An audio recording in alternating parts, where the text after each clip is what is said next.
শান্তরু আর গেশান্তরু এই রাস্তার পাথর ফেটে ময়না পাখির বাচ্চা হয়ে জান্তরু বলবেন এরকম জাতা মারবেন টাস করে পাথরটা ফেটে একটা ময়না পাখির বাচ্চা হবে জাদু ভাববে না বাচ্চা বের হ সবাই তোকে দেখবে ওই দেখেন হয়ে গেছে 6 মাসের বাচ্চা এখনো চোখ ফুটে নাই বের হ আরো বড় হ কেবল ঠোঁট বাড়াইছে আমি দুনো হাত ছেড়ে আপনাদের দেখিয়ে দেব দাদা সারার আগে একটা কথা বলি এই যারা নতুন বিয়া করছেন বিয়া বাড়িতে যাবেন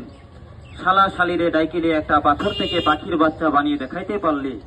শালির কাছে যা চাবেন তাই দিবে একটা জিনিস আবার নাও দিতে পারে রাগ করবেন না ভাই সাহেব খেলাটা শিক্ষা করার জন্য যোগাযোগ করবেন টাকা পয়সা লাগবে না 11 কাপ চা আমাকে খাওয়াবেন আমি খেলা শিখিয়ে দেবো কোনো অসুবিধা নাই ধরে দেখতো ভাই অরিজিনাল না প্লাস্টিক অরিজিনাল আছে প্লাস্টিকের না ভাই ধরে দেখ ভয় নাই এটা তো আর